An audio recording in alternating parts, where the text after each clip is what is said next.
Welcome to episode 1 of Therapy Thursday, where I'll be delving in deep to uncover the ins and outs of the therapeutic world so that you can make the best decision if you need to seek a little extra help and support in your mental health journey. This week we'll be exploring why CBT or Cognitive Behavioural Therapy may not be right for you. You're listening to How to Change Your Life One Step at a Time with me, Katie Woodland. Tune in every week so that you can use tried and tested tips, tricks and hacks to start living the life you want right now.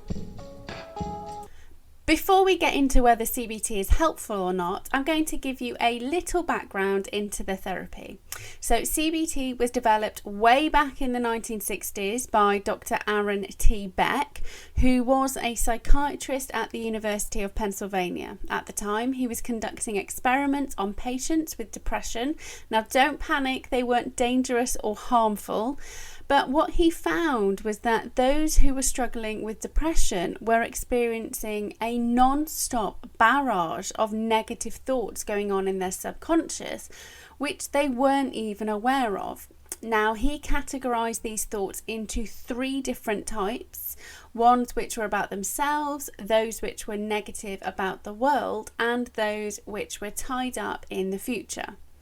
Now, once he did this, he embarked on helping his patients logically assess their thoughts and restructure them into ones which were realistic.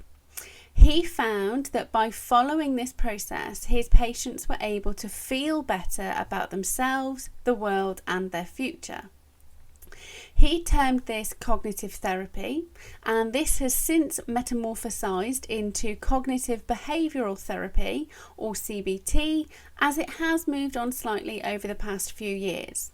So rather than just helping people restructure their perceptions about themselves, a key part of CBT is getting somebody to actively take part in what's called behavioural experiments.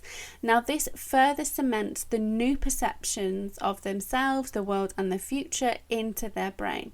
So, for example, if somebody was depressed and they believed that the world was conspiring against them, first we'd do a bit of thought restructuring on paper.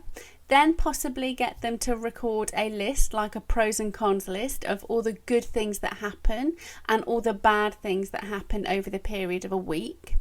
And then we take it one step further and maybe head out in the world with them for a session and help them see all of the good things that are happening right now that they may not be aware of.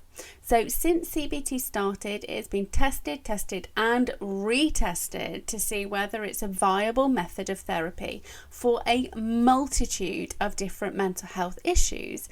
And in over 1,000 studies, it was shown to be effective. Now, the whole premise of CBT is recognizing and understanding that we are thinking beings, and what we think about dictates how we behave. But the real kicker is that often we aren't really the ones doing the thinking. Our subconscious stores literally everything that we have ever been exposed to in our lives. Everything we've seen, heard or done, and most importantly, how the events of our past have made us feel. Now, our subconscious rules about 95% of our thoughts, actions and behaviours. On one hand, this is great news because we don't need to think about breathing, eating, talking or walking once we've learned how. Our subconscious is happily looking after everything for us. But on the flip side, if our subconscious thinks we're doing something which is unsafe, for example, you've got social anxiety and you've got to go to a wedding, it will do everything in its power to put the brakes on and stop you. So it could make you procrastinate about getting your outfit or avoiding talking to the person who's getting married because you don't want to think about it. And if you keep pushing through these things, it may even go as far as being super sneaky and causing you real life physical discomfort. Right up until the moment you're about to leave, and boom, you develop the mother of all migraines, you feel physically sick, or you have a panic attack. So in the end, your subconscious wins and you don't go to that wedding. While yes, CBT can be super helpful at getting you to understand your irrationalities about your behaviours and your thoughts in the present moment, it doesn't actually delve into your past.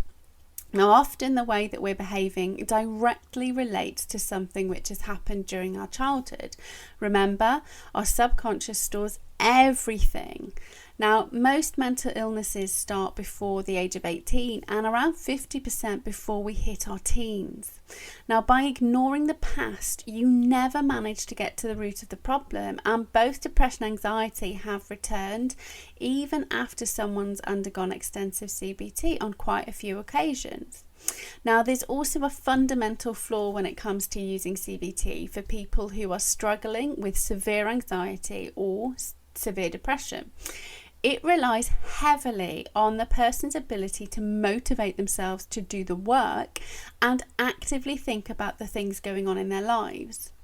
When somebody has severe anxiety or depression, the brain is not working properly.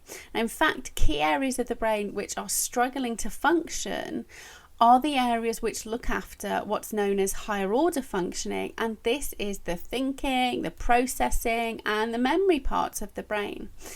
Now, in order for CBT to work, say for example you were coming to therapy with me, I would need you to consciously think about restructuring your thoughts. But your subconscious is intervening in your ability to remember and take action. So recent studies have also found that it is no longer as effective as it used to be back in the 1970s. So a huge meta-analysis was completed on over 250 studies, and this means all of those studies were compared to one another, and they are quite literally stumped at why this is now the case. So reasons for the decline in effectiveness isn't because of the therapist's competency or because of current CBT being performed sloppily, as some people would suggest.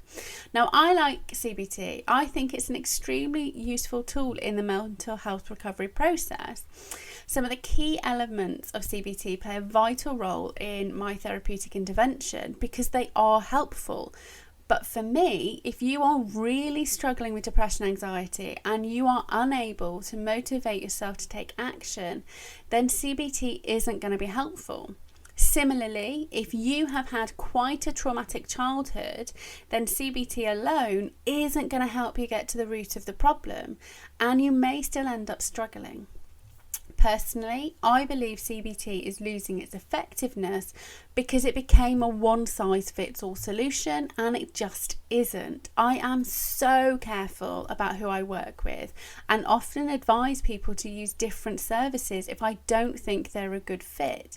And I think that this is something the NHS needs to really start considering before putting people onto different programs.